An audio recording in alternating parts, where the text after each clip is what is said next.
She sat alone at the wedding until a stranger billionaire whispered, "Pretend like you're mine tonight." The champagne flute trembled in Sophia Bennett's hand as she watched her ex-fiancé spin her former best friend on the dance floor. White dress, perfect smile, the life that should have been hers.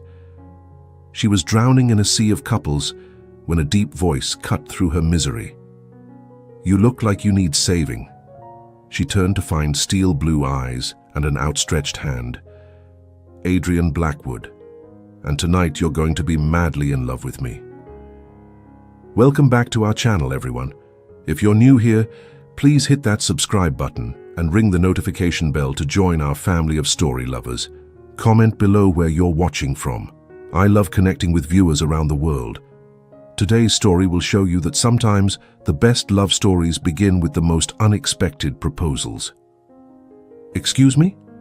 Sophia stared at the stranger, certain she'd misheard him over the wedding band's rendition of Perfect, the song James had once said was theirs. "You're Sophia Bennett, graphic designer, the bride's former best friend, the groom's ex-fiancé." Adrian Blackwood straightened his designer suit jacket, "And currently the most miserable person at this wedding. Have you been stalking me?" "Observing. There's a difference." He claimed the empty chair beside her without invitation. "I have a proposition. I don't do propositions from strangers, not even when those strangers can save you from a night of pitying looks and whispered gossip." Sophia glanced around. He was right. Everyone was stealing glances at her, the jilted ex who'd somehow found the strength or stupidity to attend. "What kind of proposition?" "Simple. You pretend to be my girlfriend tonight. In return, I'll make sure your ex-fiancé spends the rest of his wedding reception wondering what he lost." "Why would you do that?" "Because I need a date who can convince my family I'm in a committed relationship. And you," he studied her with those unsettling blue eyes, "you need to stop looking like your world ended." "Maybe it did," she said quietly. "Worlds end, new ones begin. The question is, do you want to start tonight?" The bride, Rachel, her best friend since college, chose that moment to look their way. Her perfect smile faltered seeing Sophia with a man who looked like he'd stepped from a magazine cover. What exactly would this arrangement entail? Sophia heard herself asking. Dancing, conversation, adoring glances, maybe a kiss or two if the situation demands. Adrian's smile was surprisingly warm. Nothing you're uncomfortable with, just enough to be convincing. "And what do you get out of it?" "My grandmother stops trying to set me up with her bridge partner's granddaughter. My board of directors stops questioning my stability. And I get to spend the evening with someone who understands that sometimes the best relationships are the ones with clear boundaries. You don't even know me. I know you designed the wedding invitations despite your history. That takes either incredible strength or masochism. I know you've checked your phone 12 times in the last hour, but haven't answered any messages. And I know you're about 30 seconds from fleeing to the bathroom to cry." Sophia's eyes burned with unshed tears. 20 seconds, actually. "Then we'd better start now." Adrian stood, offering his hand with a formality that somehow made it easier. "Sophia Bennett, would you do me the honor of breaking my heart in approximately 4 hours?" "Only if you promise to break mine right back." "Deal."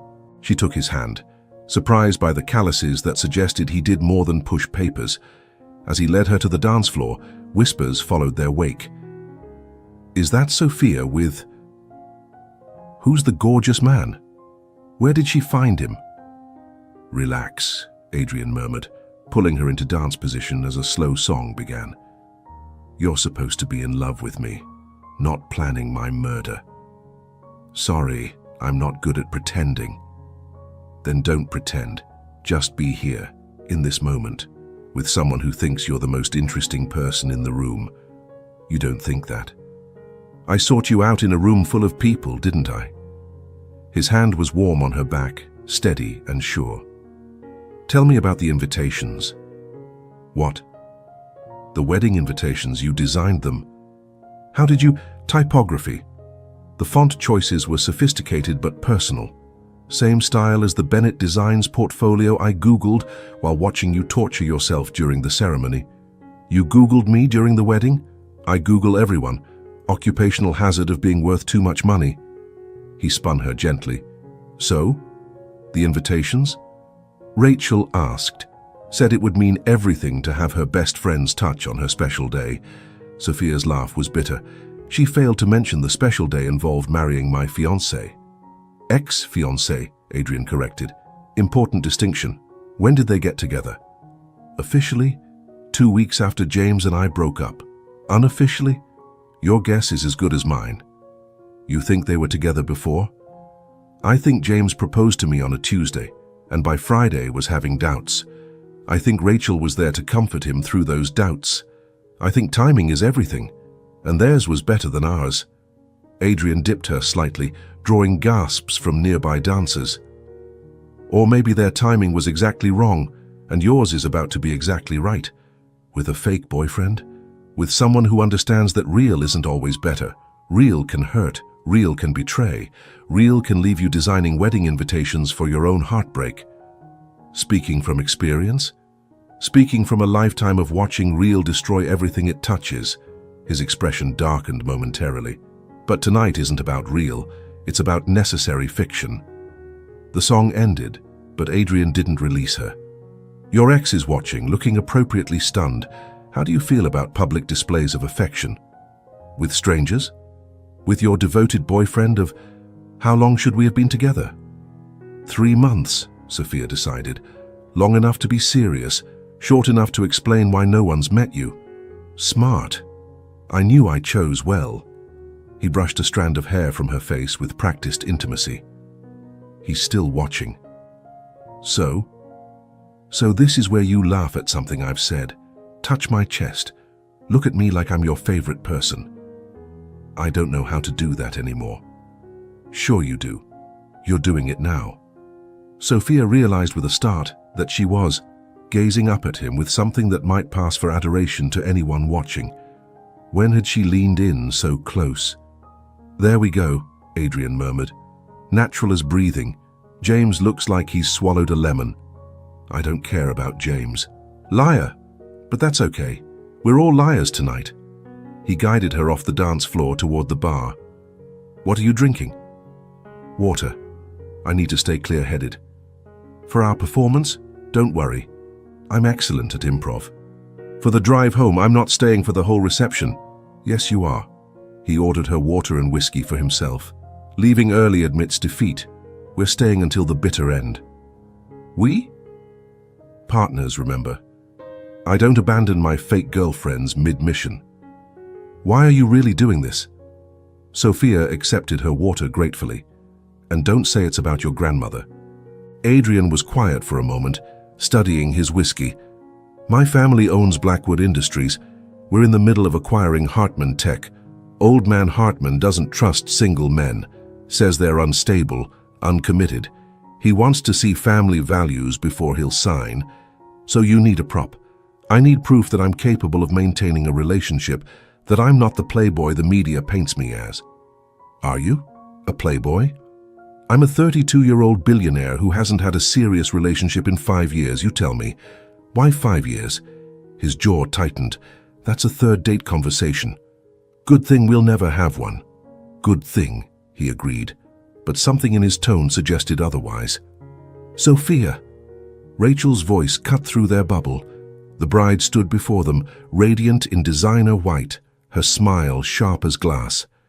I'm so glad you came. And you brought someone.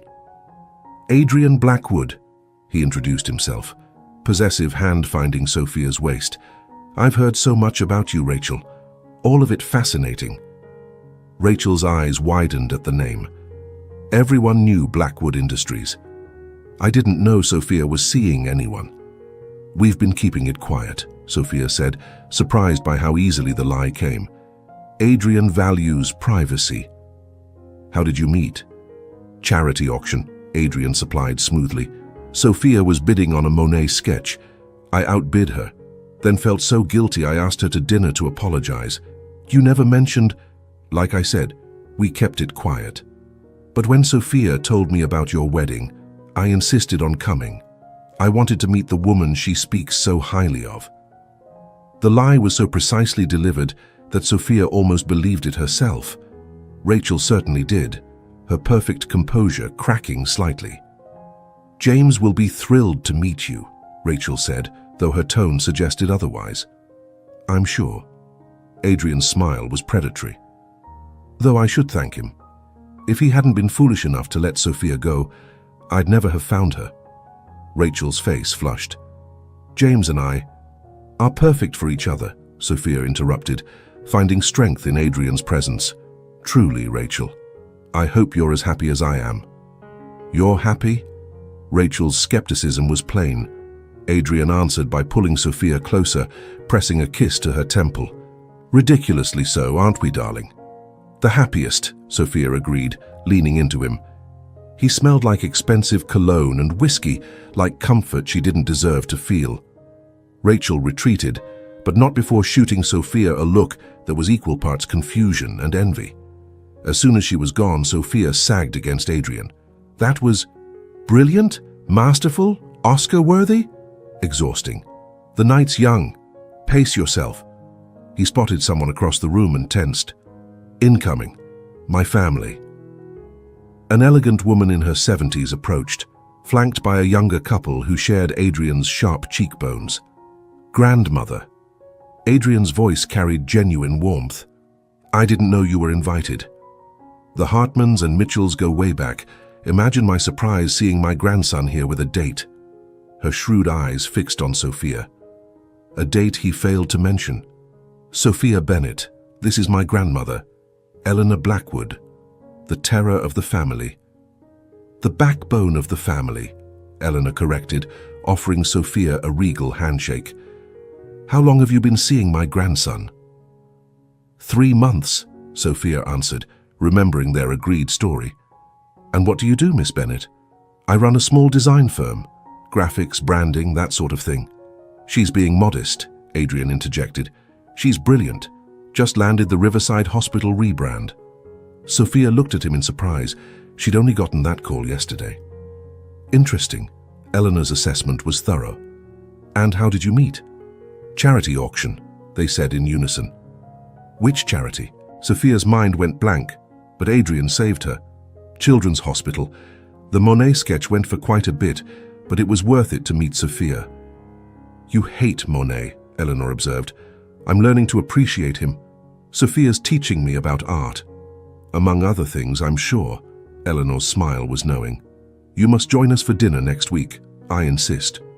"Grandmother. Thursday, 7 sharp. Don't be late." She swept away before either could protest. "I'm sorry," Adrian said once they were alone. "I didn't expect her to be here." "Thursday dinner? That wasn't part of our deal." "You don't have to come. I'll make an excuse." "A sudden breakup after meeting your grandmother? That won't help your Hartman deal." "I'll figure something out. This was only supposed to be tonight." Have you ever pretended to be something you're not, only to discover a truth you didn't expect? Sometimes our best performances reveal our real selves. Let me know in the comments below. The reception continued, each interaction requiring careful navigation. Adrian was a flawless actor, anticipating every question, deflecting every probe into their fictional relationship with practiced ease. But it was the unscripted moments that unsettled Sophia, the way his hand found hers without thinking, how he knew exactly when she needed a break, the genuine laughter when she whispered commentary about the more ridiculous guests. "You're good at this," she said, during a quiet moment on the terrace. "At lying, years of practice. At making people feel seen. Even in a fake relationship, you're more present than James ever was in our real one. Maybe that's why it was easy to fake. No expectations to fail. Is that why you haven't dated in 5 years? Fear of failing expectations?" Adrian's expression shuttered. "Something like that. 3rd date conversation. 4th at least." But he smiled, taking the edge off his deflection. "Adrian, there you are." A man in his 50s approached, clearly drunk. "Heard you were here with some girl." Didn't believe it. Richard Hartman, Adrian muttered to Sophia. The son. Play along. So this is the girlfriend Eleanor mentioned? Richard's assessment of Sophia was less subtle than Eleanor's, his gaze lingering inappropriately. Pretty little thing. How much is he paying you, sweetheart? Excuse me? Sophia's voice was ice. Come on, Adrian Blackwood with a real girlfriend? What's the going rate for escorts these days? Adrian stepped forward, but Sophia caught his arm. I'm sorry you find genuine connection so impossible to believe, Mr. Hartman, though given your reputation, I suppose recognizing real relationships would be challenging. My reputation? 3 divorces, isn't it? Or is it 4? I lose track. Sophia's smile was sweet poison. Adrian and I may be new, but at least we know the difference between a transaction and affection.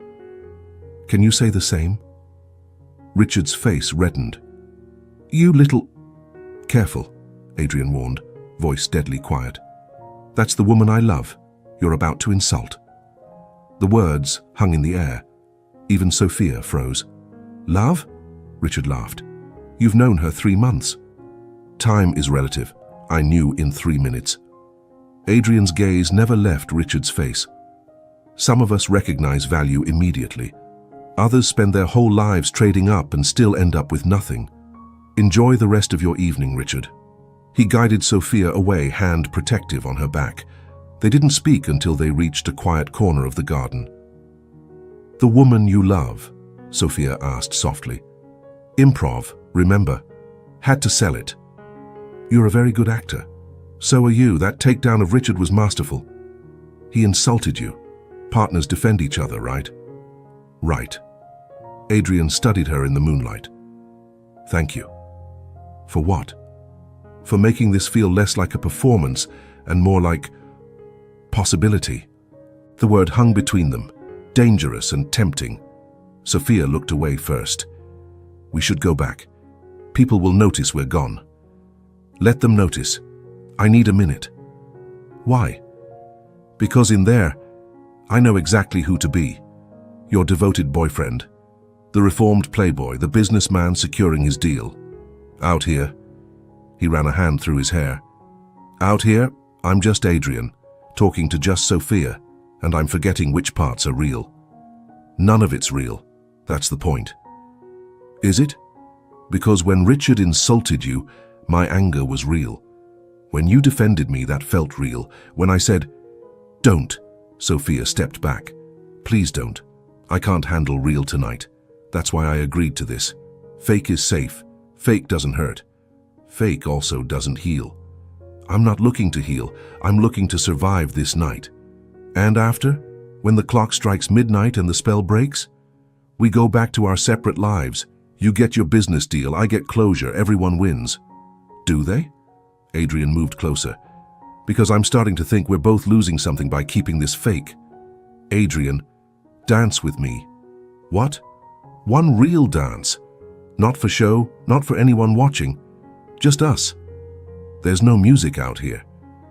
There's always music if you listen. He held out his hand. Please. Against her better judgment, Sophia took it. Adrian pulled her close, swaying to the distant reception music and the sound of night crickets. Without an audience, the pretense fell away. This was just 2 lonely people finding comfort in each other's arms.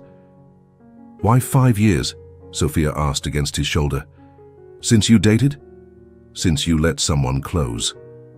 Adrian was quiet so long she thought he wouldn't answer. Her name was Victoria. We were engaged. I thought we were building a life together. Turns out she was building a case for half my assets. She had a lawyer on retainer before she even said yes to my proposal. Oh, Adrian, the worst part? I didn't see it coming. I pride myself on reading people, on being strategic. But with her, I was blind. Love made me stupid. Love makes everyone stupid. Is that what happened with James? Sophia considered. No. With James, I was too smart. I saw every red flag and explained them away. I knew Rachel lit up when he entered a room. I knew he found excuses to work late when she was in town. I knew, but I thought if I just loved him enough, he'd choose you. Stupid, right? Human. Adrian's hand traced soothing circles on her back. We all want to be chosen. Is that what tonight's about? Being chosen? Maybe. Or maybe it's about choosing ourselves for once. Choosing to stop letting old pain dictate new possibilities. Profound words from a fake boyfriend. I'm full of surprises. He spun her gently. For instance, did you know I actually do own a Monet sketch? You do not. Bought it last year. Not at a charity auction though. Private sale. It reminds me that even beautiful things can be blurry up close. Like relationships. Like everything worth examining. He dipped her, making her laugh. There it is. What? Your real smile. I was starting to think you'd forgotten how. Hard to forget with you around. You're ridiculously charming when you're not trying. Imagine how dangerous I'd be if I were trying. I'd rather not. This is complicated enough. The song inside changed to something upbeat, breaking their spell. Adrian stepped back, offering his arm formally. Ready to return to our performance? Actually, could we stay out here a bit longer? I'm not ready to pretend again yet. We can stay as long as you like.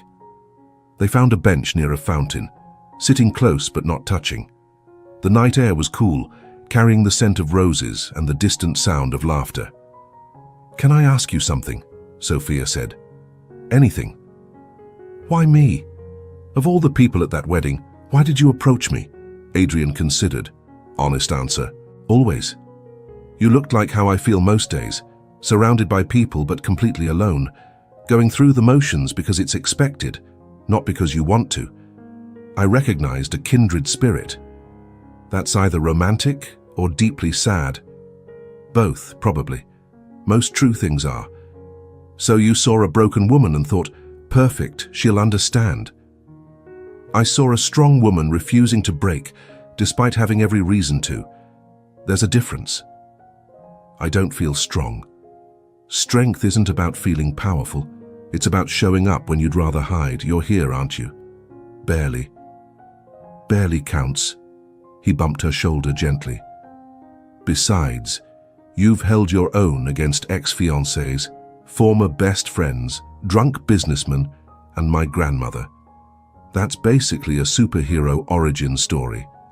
Sophia laughed despite herself. Your grandmother is terrifying. Wait until you meet her for dinner. I'm not actually coming to dinner. Why not? You've already done the hard part. Thursday's just eating and deflecting invasive questions about our fictional future. Our fictional future? Oh yes. Grandmother will want to know about marriage plans, children, where we'll summer. She's very thorough. Summer as a verb, of course. Sophia shook her head. Your world is very different from mine. Not so different. We both work too much, trust too little, and apparently make questionable decisions about wedding attendance. This was definitely questionable. The wedding or meeting me? Both. Neither. I don't know anymore. Good. Certainty is overrated. Adrian stood, offering his hand again. Come on. Let's go scandalize some more guests with our obvious devotion. Adrian? Yes? Thank you for tonight, for making this bearable. Thank you for making it memorable. They returned to find the reception in full swing. The cake had been cut, speeches made, and dancing had resumed with enthusiasm. James and Rachel held court at the head table, but Sophia noticed James's eyes tracking her movement across the room. He's watching again, Adrian murmured. I know. How do you feel about making him really uncomfortable? What did you have in mind? Instead of answering, Adrian led her back to the dance floor, just as the music shifted to something slow and romantic. He pulled her close, closer than before until there was no space between them. Too much? He asked. Perfect, she breathed. They moved together like they'd been dancing for years, not hours. Adrian's hand splayed across her back, Sophia's fingers tangled in his hair. To anyone watching, they looked completely lost in each other. You know what would really sell this? Adrian whispered. What? If you looked at me like you actually wanted to kiss me. Who says I don't? The words slipped out before Sophia could stop them. Adrian's eyes darkened. Careful. I might forget we're pretending. Maybe I already have. Their faces were inches apart, the rest of the room fading away. Sophia could feel his breath on her lips, see the flecks of gold in his blue eyes. One tiny movement and... Mind if I cut in? James stood beside them, jaw tight with barely concealed anger. Adrian's arms tightened around Sophia. Actually, yes, I do mind, Adrian said coolly. I'd like to dance with Sophia, for old time's sake. And I'd like to continue dancing with my girlfriend. Seems we're at an impasse. It's okay, Sophia said, though every instinct screamed otherwise. One dance won't hurt. Adrian searched her face. You're sure? I'm sure. He released her reluctantly, but not before pressing a kiss to her forehead. I'll be at the bar, if you need me. I know. James took Adrian's place, his familiar cologne bringing back memories Sophia had tried to bury. They danced stiffly, nothing like the easy flow she'd found with Adrian. So, James said, Adrian Blackwood. So, Rachel Mitchell. Or I guess it's Rachel Patterson now. Sophia. What do you want, James? I want to know if he's real, this relationship. Why does it matter? Because 3 months ago, you were crying in my apartment, begging me to reconsider. Now, you show up with a billionaire who looks at you like you hung the moon? Forgive me for being skeptical. You're right. 3 months ago, I was pathetic, begging a man who'd already chosen someone else to pick me instead. But you know what? Getting my heart broken was the best thing that ever happened to me. You don't mean that. I do. It forced me to stop accepting crumbs and realize I deserved the whole feast. And Blackwood's giving you that? Please. Men like him don't date women like us. They play with them until something shinier comes along. Women like us? Normal. Working class. Not from their world. Maybe that's exactly why he chose me, because I'm real in a world full of facades. Or maybe he needed a date to make some business deal and you were convenient. The truth of it stung, but Sophia refused to let it show. Even if that were true, he's shown me more genuine interest in one night than you did in 2 years. That's not fair. Isn't it? When was the last time you looked at me the way Adrian does? When did you ever defend me to others? When did you choose me over literally anyone else? I loved you. You loved the idea of me, the safe choice, the backup plan. But when Rachel showed interest, you didn't hesitate. It wasn't like that. Then tell me, James, how was it? Because from where I'm standing, you started dating my best friend 2 weeks after our breakup. Either you moved on remarkably fast, or you'd already made your choice while we were together. James's silence was answer enough. I thought so. Sophia stepped back. I hope you and Rachel are happy. I really do. But don't stand here and question my choices when yours are the reason I'm making them. She walked away, leaving James on the dance floor. Adrian was waiting at the bar, 2 drinks in hand. Whiskey? He offered, desperately. She downed half in one swallow, coughing at the burn. That was cathartic. Horrible, but also yes, cathartic. She took another sip, slower this time. He thinks you're using me. Aren't I? Are you? Adrian set down his drink, turning to face her fully. I approached you with a business proposition, that's true, but Sophia, nothing about the last 3 hours has felt like business. What does it feel like? Like possibility. Like maybe we're both exactly where we're supposed to be. In a fake relationship at my ex's wedding? In each other's orbit. The rest is just details. You're very smooth, Mr. Blackwood. I'm very honest, Ms. Bennett. At least with you. Why with me? Because you don't want anything from me except what we agreed. Do you know how rare that is? To be with someone who doesn't see dollar signs when they look at me? I didn't know who you were when you approached. Exactly. You said yes to the man, not the name. That's everything. The wedding coordinator announced the last dance, inviting all couples to the floor. Adrian extended his hand once more. One more for the road? One more, Sophia agreed. This time they didn't talk. They just moved together, letting the music and the moment wash over them. Around them, other couples swayed, but Sophia only had eyes for Adrian. The pretense had become something else, something neither had expected. "What happens now?" she asked as the song ended. Now I drive you home like a proper fake boyfriend. And tomorrow we're strangers again. Unless you want to have dinner Thursday. Face my grandmother's interrogation. Extend this madness a few more days. That's not what we agreed. No, Adrian acknowledged, but agreements can be renegotiated. Why would we do that? Because I'm not ready to let you go yet. Because you make me remember why connections matter. Because fake with you feels better than real with anyone else. Adrian, think about it.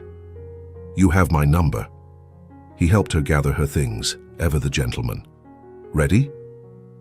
Ready? They said their goodbyes, Rachel hugging Sophia with brittle enthusiasm, James shaking Adrian's hand with barely concealed hostility. Elena Blackwood caught them at the door. "Thursday," she reminded. "Don't disappoint me." "We'll be there," Adrian said, then caught himself. I'll be there. Sophia has to check her schedule." "Nonsense. She'll be there."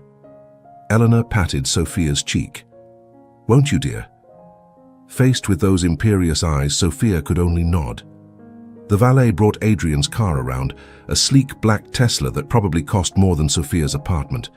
He opened her door, waiting until she was settled before joining her. "Address?" She gave it, then watched the wedding venue disappear in the rearview mirror. "I survived." "You did more than survive. You conquered. Thanks to you. We make a good team. For fake partners." "Right, fake." They drove in comfortable silence, the city lights blurring past. Sophia found herself stealing glances at Adrian's profile, memorizing the strong jaw, the way his hands gripped the wheel. "You're staring," he said without looking over. "Admiring, there's a difference. What's the verdict?" "You'll do." He laughed, the sound filling the car. "High praise. I'm known for my standards." "Good. You should have standards. High ones." "Is that why you haven't dated? Standards?" "Partly. Also trust issues, workaholic tendencies, and a general belief that I'm better alone. But not tonight. No, not tonight." They pulled up to her building, a converted brownstone that had seen better days. Adrian looked at it without judgment, just curiosity. "Home sweet home," Sophia said unnecessarily. "I'll walk you up." "You don't have to." Fake boyfriend duties extend to doorstep delivery. They climbed the 3 flights in silence, Sophia increasingly aware of what came next. At her door, she fumbled with her keys. "Thank you," she said, "for everything. You saved me tonight." "You saved yourself. I just provided backup. Very attractive, charming backup. Careful. Compliments go to my head. I doubt anything gets past that carefully constructed armor." "You did." The admission hung between them. "In 3 hours, you slipped past defenses I've spent 5 years building." "Adrian, I know, fake relationship, clear boundaries, I remember." He stepped back. "But Sophia, if you ever want to blur those boundaries, you have my number. And if I don't?" Then tonight was a perfect interlude, a reminder that connection is possible even for cynics like us. You're not a cynic. Cynics don't rescue strangers at weddings. And you're not broken. Broken people don't face their worst nightmares with such grace. They stood there, neither moving to end the moment. Finally, Adrian leaned in, pressing a soft kiss to her cheek.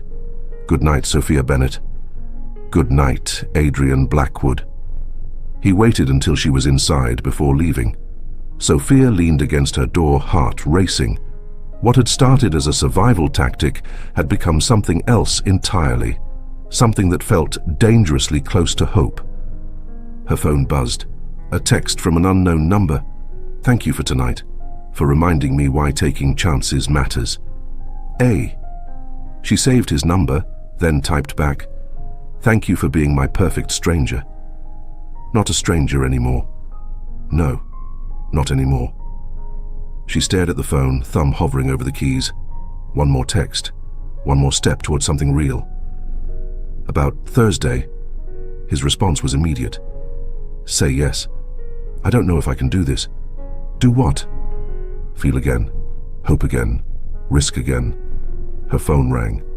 Adrian's name lit up the screen. Too important for texts, he said when she answered. Sophia, I'm not asking you to feel or hope or risk anything. I'm asking you to have dinner, to continue what we started tonight. Which was? Being honest, being ourselves, being open to possibility without expectation. You make it sound simple. Maybe it is, maybe we're the ones making it complicated. I'm very good at complicated. Then let me be good at simple. Dinner, Thursday. No pressure, no promises. Just us. Just us, she repeated. Not fake us. I don't want fake anything with you. I want real conversation, real laughter, real connection. Whatever that looks like. Your grandmother thinks we're together. We'll tell her the truth that we're figuring it out. Are we? Figuring it out? I'd like to, with you, if you'll let me. Sophia closed her eyes, seeing his face, feeling his arms around her, remembering how alive she'd felt tonight. Okay. Okay? Thursday, dinner. Real us. Real us, he confirmed. Sophia? Yes? Sweet dreams. You too, Adrian. She hung up, a smile playing at her lips. Tomorrow she'd probably panic, overthink, find a dozen reasons why this was a mistake. But tonight? Tonight she'd danced with a stranger who saw through her masks. Tonight she'd remembered what it felt like to be wanted. Tonight she'd taken the first step toward something that terrified and thrilled her in equal measure. Her phone buzzed again, this time a text from Rachel. We need to talk about Adrian Blackwood. Sophia deleted it without responding. Whatever Rachel had to say could wait. Tonight was hers. If you've ever taken a chance on unexpected love, you know how scary and exhilarating it can be. Share your own stories of finding love when you least expected it in the comments below. Thursday arrived too quickly. Sophia changed outfits 4 times, each one feeling wrong for meeting Adrian's grandmother as, what? His real girlfriend? His maybe something? His complicated situation? Her phone rang as she debated between earrings. Stop overthinking, Adrian said without preamble. How did you know? Because I've changed my tie 6 times. We're both nervous, that's normal. What if she sees through us? Then she sees 2 people trying to figure things out. That's not a crime. In your world it might be. My world is changing, you changed it. Adrian, wear the blue dress, the one from your company website. You look confident in it. You stalked my company website? Researched, I'm thorough. Creepy but flattering. My specialty, I'll pick you up at 6:30. I can meet you there. No, we're doing this right. Real date, real pickup, real nerves. Real disaster potential. Real wonderful potential too. After he hung up, Sophia put on the blue dress. He was right. She did feel confident in it. She needed all the confidence she could get. Adrian arrived precisely at 6:30, looking devastating in a charcoal suit. But it was the flowers that made her breath catch, not roses or anything generic, but a mixed bouquet of wildflowers. You brought me flowers. Real boyfriends bring flowers, even maybe boyfriends who are figuring things out. They're beautiful. The florist said they represent new beginnings, seemed appropriate. For our real first date, for our real first everything. The drive to his grandmother's estate took them out of the city, into rolling hills and old money territory. Sophia's nerves increased with every mile. Relax, Adrian said, taking her hand. She already likes you. She met me once. And you stood up to Richard Hartman. In grandmother's book, that makes you family. Your family is intimidating. My family is complicated, but Eleanor, she values honesty above all else. Be yourself, and she'll adore you. Myself is a middle-class graphic designer who's wearing her best dress and still feels underdressed. How yourself is a brilliant entrepreneur who built a business from nothing and isn't impressed by money or status. That's rarer than you think. The estate was everything Sophia expected, massive, elegant, intimidating. But Eleanor greeted them warmly, dismissing the formal dining room for a cozy sitting room. Much better, she declared. Now we can actually talk. Wine, dear. Please, Sophia said gratefully. Adrian tells me you're reconsidering your arrangement. Sophia nearly choked on her wine. He told you? That it started as convenience? Of course. Did you think I was fooled by that charity auction story? I know my grandson better than that. Grandmother, Adrian warned. Hush, I'm talking to Sophia. Eleanor leaned forward. He hasn't looked at anyone the way he looks at you since Victoria. That alone tells me everything. We're just figuring it out. Yes, he mentioned. Good. Rushing leads to mistakes. But don't figure so long you miss what's right in front of you. Eleanor, Adrian's voice was strained. We agreed no pressure. This isn't pressure, it's observation. She patted Sophia's hand. He was broken after Victoria. Shut down, focused only on work. Then he met you and suddenly he's bringing flowers and taking real dates. One date, Sophia corrected. The first of many, I hope. You're good for him. He's good for me too, Sophia admitted. He makes me brave.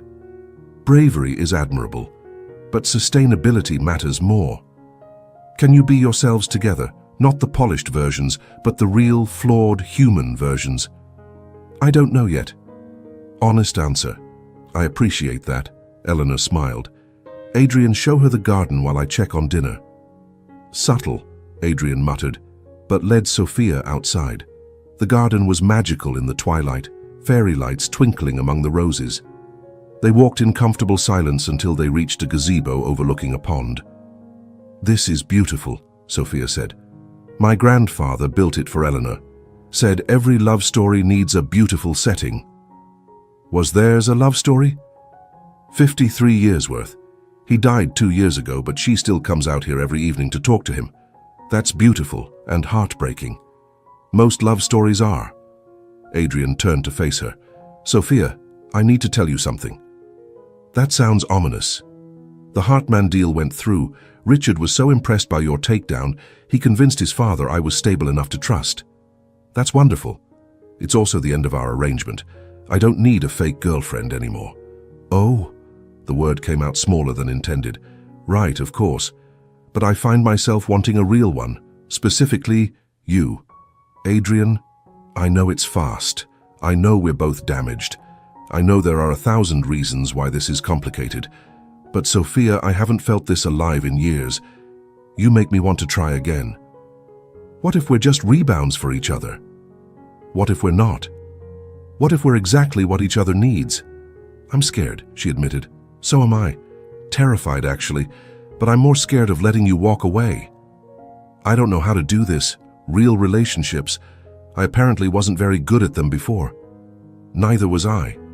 Maybe that's why we'll be good at it together. We know what doesn't work. That's not exactly a ringing endorsement. Then how about this? You're the first person in 5 years who makes me want to risk everything. Who sees past my walls to who I really am. Who makes me laugh, think, feel. I want to see where this goes. And if it goes nowhere, then at least we tried. That's more than either of us has done in years. Sophia looked at him in the fairy light, this complicated man who'd crashed into her life at her lowest moment and somehow lifted her up. You really want to do this? Date me? Real dating? I really do. Starting with dinner with my grandmother, who's probably watching from the window. Sophia glanced back and saw Eleanor quickly step back from view. She's not subtle. She's protective, but she likes you. That's rare. I like her too. She reminds me of my grandmother. Tell her that, she'll be thrilled. They headed back inside where dinner was waiting. Nothing fancy, just good food and better conversation. Eleanor regaled them with stories of Adrian's childhood, each one revealing more about the man he'd become. He once gave away his entire trust fund allowance to a homeless shelter, Eleanor said over dessert. Age 12, said he didn't need it as much as they did. Grandmother, Adrian protested. What? Sophia should know she's dating a closet philanthropist. We're not officially, Sophia started. Yet, Eleanor interrupted. But you will be. I have a sense about these things. After dinner, Eleanor hugged Sophia warmly. Don't let him overthink this, she whispered. He's very good at sabotaging his own happiness. I heard that, Adrian called from the doorway. Good, Someone needs to keep you in line. I have a feeling Sophia's up to the task. On the drive home, Sophia felt lighter than she had in months. Your grandmother's wonderful. She's meddlesome. Wonderfully meddlesome. She loves you very much. She wants me to be happy. She thinks you're the key to that. No pressure. None at all. He took her hand. So, real dating. Are we doing this? I think we are. But Adrian, let's take it slow. I'm still finding my footing after James. As slow as you need. I'm not going anywhere. Promise? I promise. They talked all the way home, making plans for a proper date that weekend. When they reached her building, Adrian walked her up again. Thank you for tonight, Sophia said at her door, for making this feel possible. Thank you for taking the chance. I know it wasn't easy. The best things rarely are. Philosophy major? Life major? Hard knocks degree? The best kind? He stepped closer. Sophia. Yes? I'd very much like to kiss you goodnight, but only if... She rose on her toes, cutting off his words with her lips. The kiss was soft, tentative, a question and answer all at once. When they parted, both were breathless. Was that okay? She asked. More than okay, perfect. Good, because I've been wanting to do that since Saturday. Only since Saturday? I've wanted to since you told off Richard Hartman. Smooth talker. Honest talker. With you, always. He kissed her again, deeper this time, until her keys dropped from nerveless fingers. They broke apart, laughing. I should go, he said, not moving. You should, she agreed, not stepping back. Saturday? Dinner? It's a date, a real one. The first of many. Confident. Hopeful. There's a difference. One more kiss, quick but promising, and he was gone.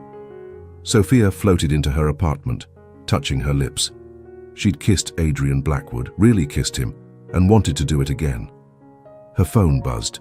Rachel again. Saw the business news about Hartman deal. Was I just a prop for his game? This time Sophia responded, no games, just two people finding each other at the right time. Be happy for me or leave me alone. This is crazy. You barely know him. I know enough. I know he sees me. Really sees me. Can you say the same about how James sees you? Radio silence. Sophia didn't care. She was too busy planning what to wear Saturday, too excited about possibilities, too alive with hope she'd thought was dead. Saturday's date was perfect. Dinner at a tiny Italian place Adrian loved. Conversation that flowed like wine. Laughter that drew looks from other diners. They talked about everything and nothing, learning each other's rhythms. Favorite movie? Adrian asked over tiramisu. You'll laugh. Try me. The Princess Bride. As you wish, he quoted immediately. You know it? Know it. I can recite it. Death cannot stop true love. All it can do is delay it for a while. Now who's the romantic? You bring it out in me. They walked after dinner, hands linked, no destination in mind. The city felt different with Adrian beside her, brighter, full of possibility. I have a confession, Sophia said as they paused by a fountain. Already. We've only been really dating for a week. I looked you up after Saturday, read about Victoria, the lawsuit, all of it. Adrian tensed. And I'm sorry she hurt you, but I'm not sorry it led you to that wedding. Neither am I. He pulled her closer. What else did you find? That you donate millions anonymously. That you started a scholarship fund for first-generation college students. That you bought your childhood nanny a house when she retired. Google is thorough. You're a good man, Adrian Blackwood, even if you try to hide it behind corporate armor. I'm a work in progress. Aren't we all? They kissed by the fountain, not caring who saw. For the first time in months, Sophia felt like herself again. Not the heartbroken woman at the wedding, but someone new, someone braver. I'm falling for you, Adrian said against her lips. Probably too fast, definitely too hard, but I can't seem to stop. Then don't stop. Fall with me. You're falling too. Terrifyingly fast. But it doesn't feel wrong, it feels like finally. Finally? Like I was waiting for you without knowing it. Does that sound crazy? No crazier than crashing a stranger's pity party and asking her to be your fake girlfriend. Best crash ever. Best fake relationship that became real ever. They laughed, giddy with new love and possibility. Around them, the city hummed with life, but they only had eyes for each other. What now? Sophia asked. Now we see where this goes. Day by day, date by date. No more fake anything? Nothing fake between us ever again. Deal? Deal. They sealed it with another kiss, there by the fountain where wishes come true. Two broken hearts learning to beat again together. 3 months later at another wedding, this time Adrian's college friend, Sophia caught the bouquet. Adrian grinned from across the room, making his way to her through the crowd. Tradition says you're next, the bride teased. Maybe I am, Sophia said, looking at Adrian. When it's right. When it's real, he agreed, kissing her in front of everyone. They weren't pretending anymore. They never would again. What started as a desperate bargain at the worst moment of Sophia's life had become the best thing that ever happened to both of them. Sometimes the most beautiful love stories begin with the most unlikely propositions. Sometimes strangers become soulmates. Sometimes pretending to fall in love teaches you how to do it for real. And sometimes, just sometimes, sitting alone at a wedding leads you exactly where you're meant to be. In the arms of someone who sees you, chooses you, and loves you for exactly who you are. No pretense required. Thank you so much for joining me on this beautiful journey of unexpected love and second chances.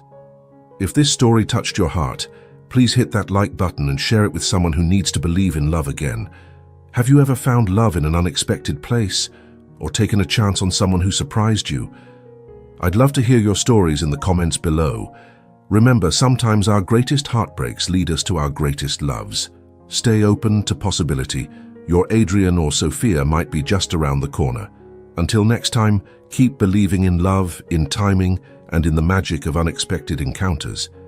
You never know when a stranger might change your life forever.